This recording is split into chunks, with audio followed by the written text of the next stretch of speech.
Енді студенттер көкпар лигасының 3-ші ойынына назар аударсақ, бүгінгі додаға түсетін 2-1 құрама командамен таныс болыңыздар. Қазақ ұлттық педагогикалық университеті Көкжидеде Қазақтың спорт туризм академиясы Жасыл Жейдеде өнер көрсетеді. 2-1 құрама командалармен таныс болыңыздар. Бірінші номерде Ерназар Әбдіқасым 2000 жылы Алматы облысы Жаңақұрылыс ауылында дүниеге келген. Бойы 1,72 см, салмағы 58 кг. Астындағы тұлпары Айдахар. Дәулет Сари 1999 жылы Оңтүстік Қазақстан облысында дүниеге келген. Бойы 1,75, салмағы 68 кг. Астындағы тұлпары Найманғасқа. Айнабек Әбдіхан 1999 жылы дүниеге келген. Бойы 1,69 см, салмағы 69 кг. Астындағы тұлпары Айқасқа. Бірінші номерде Айболат Бердімұратов 1998 жылы Ақтөбе облысында дүниеге келген. Бойы 1,67 см, салмағы 58 кг. Астындағы тұлпары Алатау Қасқа. Үшінші номерде Аян Нақбай 1997 жылы Ақтөбе облысында дүниеге келген. Бойы 1,72 см, салмағы 70 кг. Астындағы тұлпары Күндіз Қараша. Төртінші номерде Бердіғали Жакишев 1997 жылы Ақтөбе облысында дүниеге келген. Бойы 1,75 см, салмағы 72 кг. Астындағы тұлпары Қаратөбел.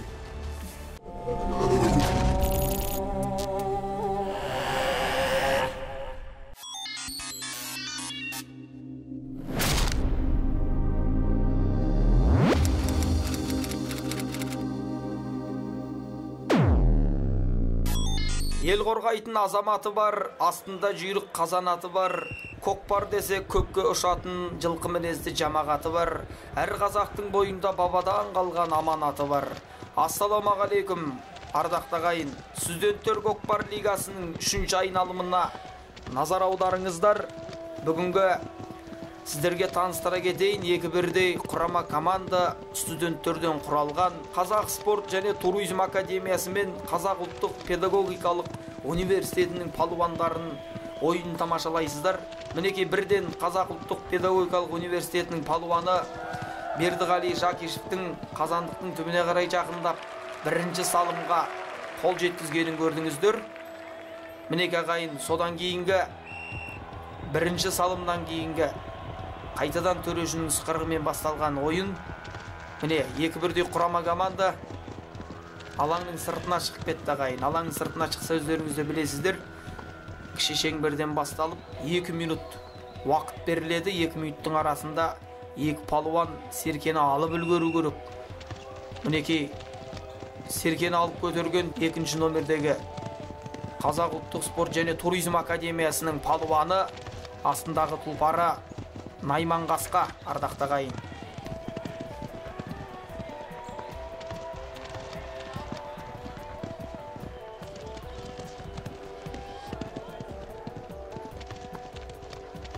Найманғасқамен әлде болса Дәулет Сариевтің тақымында. Міне қазандықтың түбіндегі жағдай ағайын, қараңыздаршы. Дәулет Сариев өзі тақымға басса болды. Қазандықтың түбіне жылдам жетіп алатын палуан соның жанына барып арып алысып, шайқасып, күш бермей, қарсыластарына мүмкіндік бермей, барынша тырысып, тақымын тастай қысып, білегі талғанша тартысатын палуан Дәулет. Қараңыздар жағайын, әлде болса Дәулет Сариевтің жата тартып, Найманғасқаның да басына ие болып, бір шетінен серкенді жіберіп алмайын деп, өзінің құрама командасын бірде-бір жетелеп жүрген палуан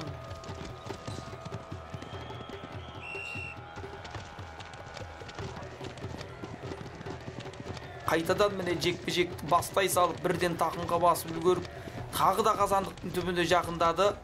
Әлде болса ойын басталғалы бері міне Дәулет Сариевтің тақымында серке. Міне ардақты ағайын, өзіміз айтып болмай-ақ, Дәулет Сариев осы бір салымның иегері атанды. Өздеріңізге таныс палуан 1999 жылы Оңтүстік Қазақстан облысы Ордабасы ауданы Бейсен ауылының тумасы. астындағы тұлпары Найман-Қасқа. Міне Дәулет Сәриевке Айнабек Әбдіханның келіп көмектескен әдемі, өзінің құрама командасының серіктесіне деген құрметі, келіп Дәулетке келіп көмектесіп салуына бірде-бір үлесін қосқан Айнабекті ұмытпау керек осы жерде. Бір адамның жеңісі бір адамға байланысты десе, Айнабектің міне Дәулетке жұмыла кірісіп, Дәулеттің салымға ие болғанына ат салысып, міне досына, серігіне қатты үлесін қосып, міне Дәулет Айнабектің көмегімен салымға ие болды. Осы жерде Айнабектің өзінің серігіне көмектескенін айта кету керек. Міне Айнабек ойынды бастай салды. Мінеге Айнабек серкені көтеріп үлгерді ағайын. Қазақ спорт және туризм академиясының белді палуаны, осы академиясының студенті Айнабек Әбдіхан ағайын. Қараңыздар, әдемі аттың басына ие болып, астындағы тақымына ие болып, мінеге алаң сыртына шығып кетті ағайын.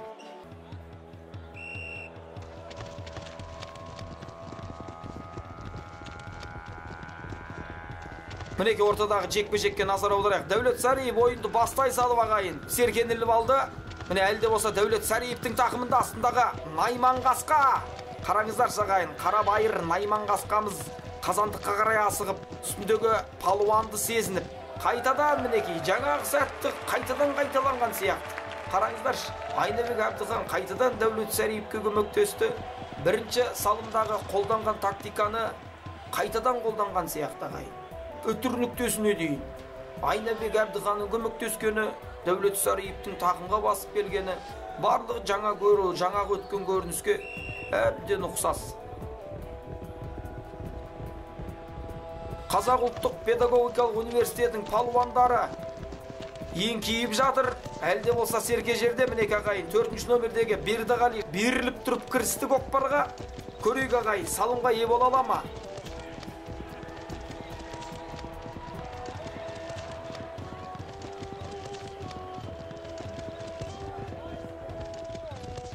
Әзірше Бердіғали Қаратөбел Қарабайырмен қазан мінек ағайын.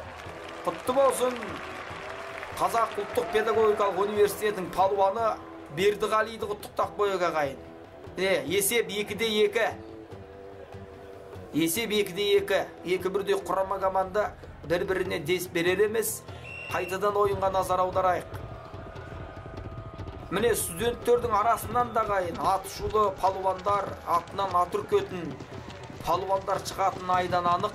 Өздеріңіз білесіздер, мына ересектер арасында аты аңызға айналып бара жатқан, көкпардың аңызына айналған мықты палуандар бар. Бірде-бір көкпарға үлесін қосып, көкпардың аттан құласа да салттан құламай, қазақ елінің көкпарының намысын қорғап жүрген палуандарды да білесіздер. Мына Бақтыбай Шырынқұлов дейтін палуанымыз, Бағлан Шырынбаев, Темірхан Айтбаев, Дәулет Омбаев, Арслан Қабжанов, Абуғали Әбжапаров сияқты, Қайыржан Сүлейменов, Елдос Тілебалдиев, оданына Момыновтар әулетін білесіздер. Әулетімен көкпарға атсалысып бере жатқан. Айта берсек, қазақ елінде палуандар көп. Қазақ айтады, ақынға лайық жар туады, батырға лайық ат туады деп. Осылар осындай палуандарға лайық туған аттар да бар. Мінекей осымен бірінші тайым аяқталды. Есеп 2-2.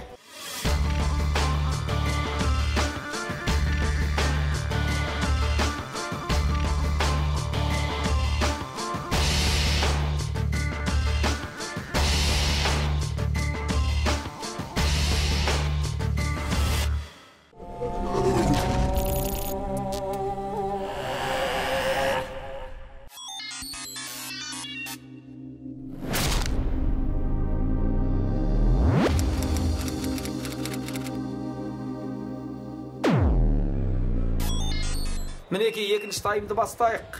Екі бірдей құрама команданың палуандарын танисыздар. Қазақ ұлттық педагогикалық университетінің 1-ші номердегі Айболат Бердімұратовтың тартып жүргені, 2-3-ші номердегі Аян Нақбайдың, 4-ші номердегі Бердіғали Жакишевтің Қазақ ұлттық педагогикалық университетінің палуандары, Қазақ спорт және туризм академиясының палуандары. 1-ші номерде Ерназар Әбдіқасым, 2-ші номердегі Дәулет Сәриев, 3-ші нөмірде Айнабек Әбдіханның тартып жүргені. Өзінің университетінің өзінің академиясының намысын қорғап, үлесін қосып жүрген палуандар. Ортадағы жекпе-жекке назар аударайық. Қараңыздар, Дәулет Сариев пен Бердіғали Жакишевтің ортадағы шайқасы Қаратөбел мен Найманқасқа. Найманқасқаны қараңыздаршы. Қаратөбелді жақындатпай, сауырымен итеріп, үстіндегі дәулет сезініп тұр. Адам мен адам сөйлескенше, жылқы мен жылқы кісінескенше десе, бір-бірін түсінгені. Қараңыздар, осы сәтті өте әдемі пайдаланған Бердіғали Жакишев, бірақ Дәулет Сариев Серкені жұлып алды. Алаңның сыртына шығып кетті. Қайтадан ортадан жекпе-жекке назар аударайық. 2 минутқа созылатын жекпе-жек. Мінеке қайтадан Дәулет пен Бердіғали Найманқасқа ақырын қараңыздар, жекпе-жекке үйреніп келе жатыр. Қаратөбелді жақындатпай Дәулет Сариевке барыншын қай келтіріп берді. Дәулет Сариевке чайнап берді. Дәулет Сариевтің жұтуы қалды. Ары қарай тақымға басып, қазандыққа қарай асықса, қайтадан алаңның сыртына шығып кетті ағайын. Қазақ ұлттық педагогикалық университетінің палуандары, қорғаушылары өз міндетін өте орынды пайдаланып жатыр. Қайтадан жекпе-жек. Енді міне Бердіғалидің орнында Дәурен Кеңесбаев шықты. Дәулет Сариев пен Дәурен Кеңесбаев қалай болады екен? Астындағы үзік қасқа тұлпарды орынды пайдалана ала ма?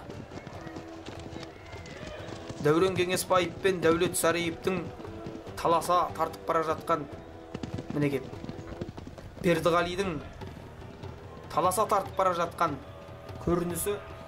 Міне өзінің құрама командаларын қолдап келіп жатқан ол түгілі қыздарды да көріп жатсыздар. Көкпарға қызығатын. Алаңның сыртына ауытқа шығып кетіп жатқан сәттер өте көп болды ағайын. 4-ші рет алаңға шығып кетті. 4-ші рет жекпе-жек.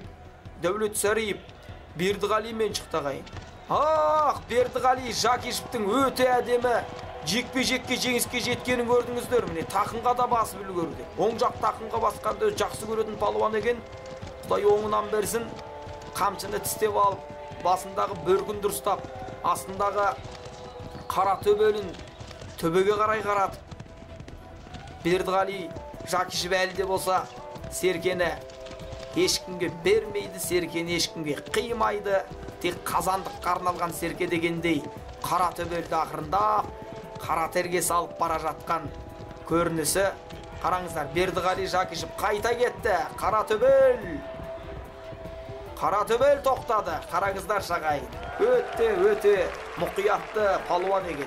Астындағы Қаратөбелді қазандықты сезініп, қазандыққа жақындағанда ақырындап барып тоқтап, барынша палуанға ыңғай келтіріп беріп жатқан Қаратөбелден айналайын. Міне есеп 3-2. Қазақ ұлттық педагогикалық университеті 3 салымға ие болса, Қазақ спорт және туризм академиясы 2-1 салымға ие болды. Әлде болса енді міне қараңыздар. Қазақ ұлттық педагогикалық университетінің бомбардирі атанып жүрген Бердіғали Жакишевтің тақымында қайтадан бағанағы сәт қайталана ма? Көрейік, артынан қуған Айнабек. Қараңыздар шағайын. Жарайсың Бердіғали. Қаратөбелмен келіп салған өте көз қызығатындай, көңіл тоятындай жағдай. Қараңыздар, Бердіғалидің артынан келіп, байқаусыздан өзінің құрама командасы Айболат Бердімұратовтың қаққаны жанына балдай жақты. Ешқандай жарақат болған жоқ. Қазандықтың өзі де іші шөппен нығыздалған. Арнайы осы палуандармен тұлпарларға арнайы салынған қазандық. Орнынан да қозғалып кетпейді. Ат келіп соқса да қат жарақатты ала бермейді. Осындай арнайы студенттер көкпар лигасында жасалған қазандық. Міне Дәулет Сариев қайтадан намыстанып көкпарға ат салса бастады. Есеп 4-2. Ойланатын ештеңесі жоқ. Дәулет Сариевті ат-қатымен келіп қағып құлатты. Ережеге сайма. Қазір төрежінің бұйрығын күтетін боламыз. Ешқандай ереже бұзылған жоқ. Ат керісінше сүрініп барып құлады. Дәулет Сариев, аттан құласаң да аттың өзі бір киесі бар. Аттың да иесі бар. Ат сүрінбесе, палуан жығылмаса, несі көкпар? Ондай жағдайлар кездесіп тұрады. Құлағанда емес, жылағанда емес, ең бастысы осы көкпарымызда намысқа тырысып тартқанымызда. Міне ортадағы жекпе-жекке назар аударайық. Айнабек Әбдіханның жекпе-жекте екі бүрді тұлпарын қағысып келіп, Серкені сонда да құлатып алмай, Айнабек Әбдіхан Серкенің жіберер емес. Астындағы тұлпары Айғасқа бас бермей, басына да ие болып, Серкеге де болып бара жатып, әлде болса Айнабек Әбдіханның тақымында. Қараңыздаршы, Айнабек Әбдіханның алдыға қарай талпынысы. Осы салымға ие болсам ғой, құрама командамды алдыға жетелесем ғой деген үміт. Қараңыздар ағайын, Қазандыққа қарай қарқынды келе жатыр ағайын. Қараңыздар, қақса да, соқса да бой бермей. Анан қарап, мына жағынан айналып, ар жағынан айналып, керісінше мына тақымның оң жақ қапталына басып алды Серкені. Оң жағынан ешкімді жібермей, әлде болса Айнабек Әбдіхан мінеки Серкені қақырындап көтеріп, тақымынан ыңғайын келтіріп алды. Айғасқасы басын қараңыздар шайқап барып, бұрылып, Айнабектің тілін алып, міне Айнабек өзінің құрама командасы Ерназар Әбдіқасымға берді. Ерназар Әбдіқасым астындағы Айдақармен ағайын. Айдақар, қараңыздаршы, Айдақарның қарқыны қандай. Ат тізгінін жіберіп, Ерназар Әбдіқасым Серкеден айырылып қалды ағайын. Аттың басына ие болам деп, Серкеден айырылып жататын жағдайлар көп кездеседі. Осы сәтті жібермей Дәулет Сәриев тақымға басып еді. Алаңның сыртына шығып кетті ағайын. Қазір енді алаңның сыртына шықса, ереже бойынша шеңберден жекпе-жек басталады.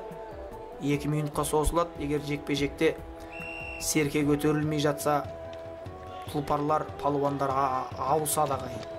Міне Дәулет Сәриев көкпар басталғалы бері жекпе-жекке қатысып келе жатыр. Бір жекпе-жек түзілген жоқ. Алаңның сыртында қайтадан ортада жекпе-жекке назар аударайық. Міне Дәулет Сәриевтің астындағы Найман қасқасымен.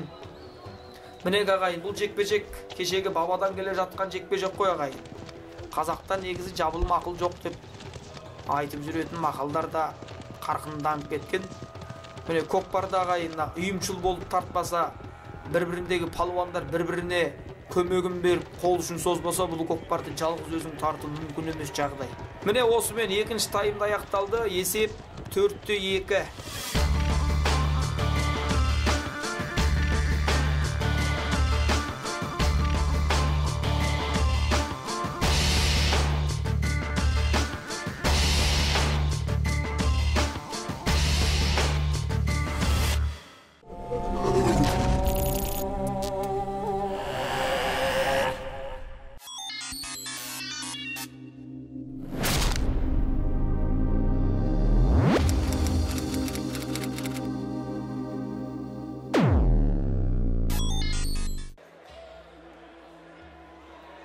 Ал енді төреші бұйрығын берсе, 3-ші таймды бастаймыз.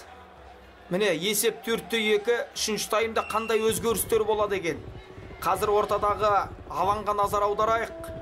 Мінеки Серкені еш қайсысы білмеді. Әлде болса Серке, міне 3-ші номердегі Аян Нақбайдың келіп, Серкені ілген әдемі көрінісі. Айнабек Нақбай ат тізгінін тартпай, салтты сақтай, дәстүрді дәріптей, нағыз қазақтың дәстүріне туылған азамат. Міне, қараңыздар ағайын, төреші сықыра салған кезде 4-ші номердегі Бердіғали Жакишев Дәулет Сәриевпен арпалысып жатпай, бірден Серкені келіп біліп кетті. Енді өзінің құрама командасының әлде болса Бердіғалидің тақымында, қараңыздар ағайын, Қазандықты көздеп жүрген Қара Төбел, әлде болса Бердіғалидің тақымында. Міне Қазандықтың түбіне жақындады, оны жібермей тұрған Дәулет Сәриев. Қараңыздар, екеуі бірдей. Қазандыққа кіргізуге, Қазандыққа салуға бой берер емес Дәулет. Бірақ Бердіғали әлде болса тақымында, тақымға басқан кезде Бердіғалидің тақымындағы Серке тастай болып қатып қалып жатады. Оны тартып алу, жұлып алу қиынға соғады. Жалпы мына тақымға басып алу көкпарда ең қажет тактикалардың бірі. Тақымға басылмаса, қазандыққа салынбаса көкпар қызықты емес ағайын. Міне, Бердіғали Серкеден айырылып қалды, бірақ алаңның сыртында емес Серке, ішінде. Көкпар ары қарай жалғасады. Міне, бірінші номердегі Айболат Бердімұратовтың еңкейгені нәтиже жоқ. Міне, ағайын әлі де болса Серкеге таласып жатыр. Қараңыздар, бір Серке 6-1-дей палуан ағайын. Ортада қайсының мерей үстем болады деген. Дәулет Сәриевтің басайын деген кездегі ақ тұяғымен басып тоқтатқаны. Өздеріңізде студенттер көкпар лигасының ережелерін білесіздер. Алаңның сыртынан шығып кетіп жатса, шеңберден жекпе-жек басталады. Ережені бұзып жатса, бұзған палуан 2 минутқа көкпардан алыстатылады. Одан кейін көмектесіп атты жетектеуге болмайды. Қараңыздар, Дәулет Сәриев жалғыз өзі шеңбердің иесі болып жатыр. Оған қарсыласатын Бердіғалидің қара төбелі ұйықтап қалып жатыр. Мінекей, Дәулет Сәриев Найман Қасқаны қамшыға басты. Дәулет өзінің қасындағы Әбдіқасым Ерназарға пас берді. Әбдіқасым Ерназарға айты деген. Әкесі тартқан көкпарды баласы жалғастырса, нұр үстіне нұр болады. Міне, ат үстіндегі Ерназар Алматы облысы Жамбыл ауданы Жаңақұрылыс ауылының тумасы, өзінің Қазақ спорт және туризм академиясының құрама командасының белді палуаны Ерназар Әбдіқасымның тақымында. Қараңыздар, асығатын ешқайда асығысы жоқ. Сабыр түбі сары алтын деп асықпай, жан-жағына қарап, Ерназар Әбдіқасым осы топтан құтыла ма? Қасына топты жинап алды. Әр палуан бір-бір Серкенің сирағына жабысып үлгерді. Міне, нәтижесінде алаңның сыртына шығып кетті. Ортадағы қайтадан жекпе-жек. Байқаған шығарсыздар, жекпе-жек көп қайталанып жатыр. Жекпе-жекке Дәулет көп шығып жатыр. Найман Қасқа астында Қарабайыр. Міне, Дәулет Сәриев қайтадан жекпе-жектің жеңіске жетіп, ортада есеп әлі де 4-2. Қазақ ұлттық педагогикалық университетінің палуандары тек қорғаумен өткізіп жатыр осы тайымды. Неге десеңіздер, олар жеңіске бір табан жақын, есеп 4-2 уақыт өткізіп жатыр. Қорғаушылар керісінше шабуыл жасамай қорғауды көп қолға алып жатыр. Ал керісінше спорт және туризм академиясының жігіттері асығу үстінде. Есеп 4-2, 2 ұпай жеңіліп жатыр. Сондықтан да Дәулет, Айнабек Ерназарға қатты қимылдау керек. Уақытқа қарай жұмыс істеу керек. Ал мына керісінше Айболат, Дәурен, Аян, Бердіғали, Қазақ ұлттық педагогикалық университетінің палуандары асығар емес.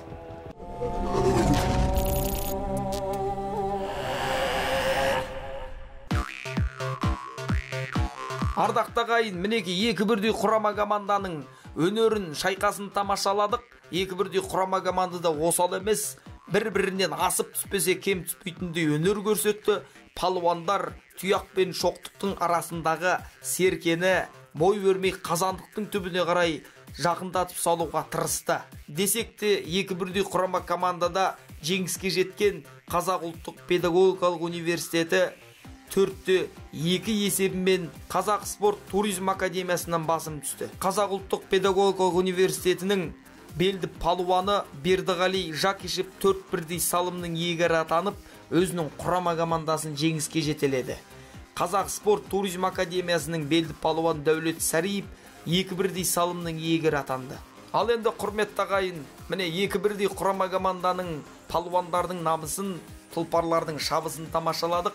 Ал ендеше келесі студенттер көкпар лигасында жолыққанша сау саламатта болыңыздар. Сіздермен бірге болған мен комментатор Елдос Үмбетәлі.